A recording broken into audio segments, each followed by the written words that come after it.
Welcome to Tarun Sundar kitchen. இந்த வீடியோவில் நம்ம என்ன பார்க்க போகிறோம்னு பார்த்தீங்கன்னா, அகோரி கலையரசன் இருக்கார்ல, அவரை பற்றி தான் பார்க்க போகிறோம். இது வந்து ஒரு சின்ன டெமோ மட்டும் நான் சொல்லிக்கிறேன். அன்றைக்கி வந்து விஜயகாந்த் அவர்களை பற்றி எல்லாருமே இப்படித்தாங்க கிண்டலாக பேசிக்கிட்டு காமெடி பண்ணிக்கிட்டு அவரை வந்து ஒரு கெட்ட மனுஷனை வந்து சித்தரித்து இது பண்ணிட்டாங்க. அவர் என்ன பேசினாலும் ட்ரோல் பண்ணி அவரை வந்து ஒரு காமெடி பீஸ் மாதிரி ஆக்கிட்டாங்க.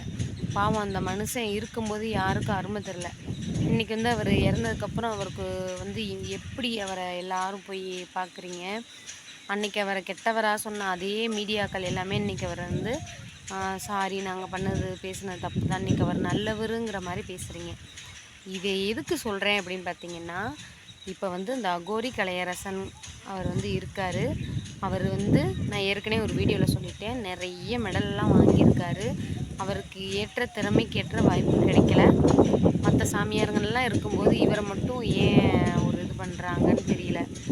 ஏன்னா இவர் வந்து ரொம்ப, நான் ஒன்று சொல்லட்டுமா, வெகுளியாக பேசினா எல்லாருமே ஈஸியாக ஏமாற்றிடுவாங்க. நானும் அப்படித்தான். உண்மையை சொன்னோம்னா அவங்க வந்து முட்டாள், பொய் பேசுகிறவங்க அந்த மாதிரி தான் வந்து ஆக்கிடுறாங்க. அதனால் என்ன சொல்ல வரேன்னு பார்த்தீங்கன்னா, கலையரசன் அந்த வீடியோ பார்ப்பாரா, அகோரி இந்த வீடியோ பார்ப்பாரான்னு தெரியல. முடிஞ்ச அளவு அவர் பாவம், அவர் பண்ணது தப்பு தான். அவரை ட்ரோல் பண்ணி நல்லா யூடியூப்காரங்க சம்பாதிக்கிறாங்க. இன்றைக்கி தப்புன்னு அவரை சொல்கிறவங்க இதே கொஞ்ச நாள் கழித்து அவரை வந்து தூக்கி வச்சு கொண்டாட போகிறாங்க. பார்த்துக்கிட்டே இருங்க. அதுக்கு ரொம்ப நாள் இல்லை, இன்னும் கொஞ்ச நாள் தான் இருக்குது. அவர் வந்து பொய் சொன்னதாகவே இருக்கட்டும், அவர் வந்து ஏமாத்துறாருன்னே வச்சுக்கோங்களேன்.